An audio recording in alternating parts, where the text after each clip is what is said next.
Sanibonani guys, igama Nqobile niphathela amazwi lami eIthonga ngomhla ka-26 Agasti. Namhlanje guys, uSanele uke wahlala phansi nomfowabo uBanele emtshela phela ukuthi namhlanje kuzomele impela baqhelelane, akwazi ukuthi ewenze lo msebenzi ukuthi behlukane uNosiphela. Hhayi-ke ube nesicelo esisodwa nje uBanele kuSanele. Uthe nje ucela amuphe usuku olulodwa lokuthi avalelise phela kubantu abathandayo.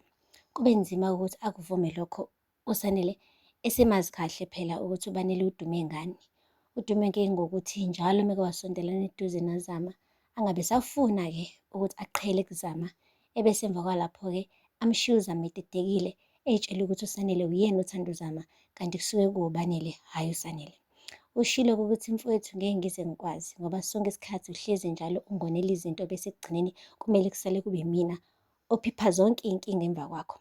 Wathi mfowethu ngiyakuthembisa kulokhu ngizokwenza okufanele, ngifuna nje ukuvalelisa kubantu engibathandayo nje kuphela. Hhayi kwasinda-ke ukuthi anqabe uSanele ngoba vele phela umfowabo ngathi ngeke basaphinde bebonane emva kwalo msebenzi lo ozowenziwa. Guys, uBanele-ke uyithathile indlela, wayithatha-ke nendawo yakhe lapha emzimbeni kaSanele. Uqale ngo-Ayanda, uthe u-Ayanda nje ingena endlini esho ukuthi hawu njani bhuti, hawu uyaphila. Wathi oh mntakama, awuve muhle yazi uyikhethelo. Wathi awukahle Sanele yini manje? Wathi nje ngithe angithathe leli thuba ngisho ukuthi hhayi ngiyayithanda indlela osuyiyona manje mntakama, ungashintshi. Hayibo, wathi hayibo Sanele, u-right yini ndaba usuyaguga-ke manje ukhuluma kanje nami? Yini ndaba vele ukhulume njengoBanele namhlanje? Wathi hhayi unganaki ngithi nje ngikuncome. Wathi futhi hamba la endlini yamabhabhayi. Hhayi u-Ayanda waphuma, kodwa nje nakho ukuthi eyi uSanele unjani lo othi ngimuhle, othi uyangithanda, hayibo kanti hhayi uBanele ubezoyivalelisela nje kudadewabo omncane. Emva kwalapho-ke guys, uBanele uhambile waya le koNtanzi, bengeke vele engayi koNtanzi. Wafika khona wanqonqoza esangweni, wavula-ke umduduzi, washo ukuthi hhayi uzobona uZama. Bambuza ukuthi ngobani? Wathi hhayi kunento ebalulekile afuna ukuyisho. Hambile-ke umduduzi wayotshela uZama ukuthi hhayi nangu uSanele lapha ngaphandle esangweni ufuna ukubona. Wathi nje uZama ngiyabonga, cha nje danki, angimdingi lo eduze kwami. Wayenza i-choice yakhe, wakhetha uMbali akaqhubeke naye.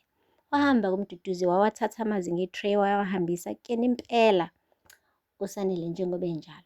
Uthe uma efika nje khona, hhayi washo ukuthi uZama akafuna ukukubona. Wathi hawu ngobani manje? Wathi hhayi uthe nje wena unomcimbi oseduzane ekumele uwenze waMbali, phuma kuyena. Waphinde washo-ke guys umduduzi ukuthi uZama naye ulungiselela umshado wakhe noGadla. Ha, kwaba unyathela emsileni kuBanele. Wathini? Uyoshada uGadla? Ngeke yenzeka leyo nto. Wangena namasango, wafuna ukugudluza amasango, wafuna ukugudluza ngisho naye umduduzi endleleni. Hayi umduduzi wathi hayibo uthe uZama akufuni. Hayibo wena wasulwa kangaka. Qhubekani phakathi kwakho noZama kanti wena? Wasumlela kangaka? Yini ndaba ube nenkinga ukuthi uZama ushada noGadla? Wayikhuza uBanele. Wathi hhayi akukho lutho. Bengithi nje ngifuna ukumema kulo mcimbi engizoba nawo kaMbali. Nami hhayi lokho nje kuphela futhi nani nimenyiwe, mtshele noNtanzi ukuthi nginimemile nani. Nisale kahle ekhaya. Kwacishe kwabheda guys, wayibamba sekusele kancane qhoma ibhomu. Anyway, uhambile-ke wabuyela ekhaya wafica noMbali. Bekunzima ukuthi-ke abe lavi-davi kuMbali ngoba phela hhayi unkosikazi kamfowabo.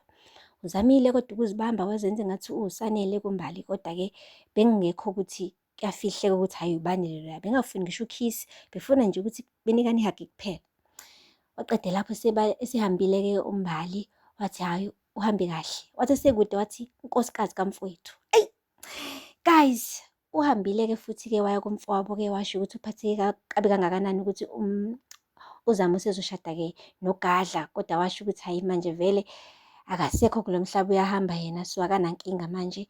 Usethi nje konke akwenzeke ngendlela efanele, akasafuni ukuloku ebambelele kuZama, naye akaqhubeke nempilo yakhe aphile ajabule. watshela noSanele ukuthi naye akaqhubeke aphile ajabule, angaloke ebambelele ekutheni ufuna uBanele abe seduze naye. Ayi-ke guys, umcimbi-ke wokususa-ke uBanele usekulungele uSanele ukuthi awenze, kodwa uthe mefika laphaya esigodlweni sikaGumede, eyi kwabheda, ngoba uGumede usakhumbula yonke into ayenzile uSanele ngesikhathi phela efike khona.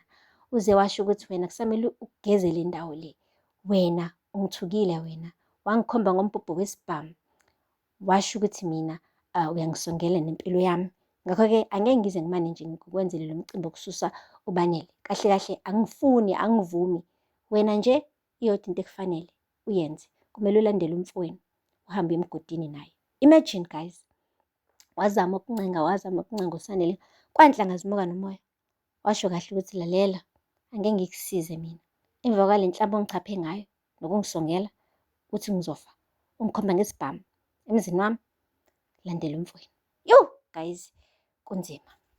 Ngapha-ke guys, uNtanzi benomduduzi basanako ukuthi bayibuze bayiphendule ukuthi ngampela uZama wenza into e-right yini ngokuthi avume ukushada uGadla. Ushilo uNtanzi ukuthi ngiyayazi ingane yami ivumile kona, kodwa ayikho happy yazi.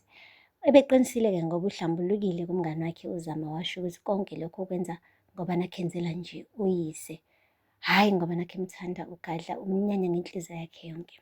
Guys, ushilo-ke uNtanzi ukuthi yazi uhalela ukumane nje amgudluze uGadla, yena benomduduzi bobabili bengamdinga umuntu wesithathu beqede ngaye once and for all. Kodwa-ke angazi noma banaso yini isibindi sokwenza lokho guys, ngoba-ke uthe efika nje uGadla emagcekeni akoNtanzi, uNtanzi wamtshela ukuthi hhayi, indodakazi yakhe isivumile ukumshada.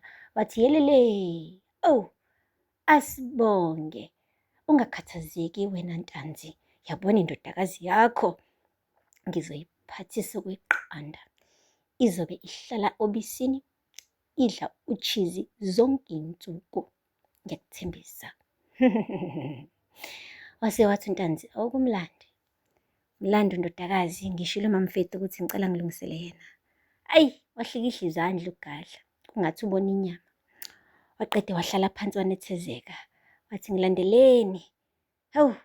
Kodwa kozungu madoda, hlandani imbali yami nilethe la, asibonge. Lapho kusho konke lokhu akasanyanyile uNtanzi, akasanyanyile kanje guys. Kodwa-ke mina bengifisa nje ukuthi uBanele akadlale kanye before nje ahlukana noSanele, akathi nje qhafa kuGadla, ahambe nje semlungisele uZama, kube nje i-present yakhe yokugcina, akhulule uZama kulesiya silingo lesi azosifaka kusona, ngoba uZama akafuni ukuba laphaya.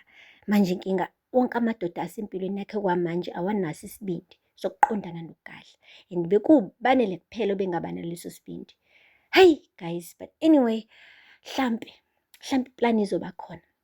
Aphela lapho-ke guys amazwibela namhlanje, ningakhohlwa ukusubscribe, nikhomente. Until next time, bye.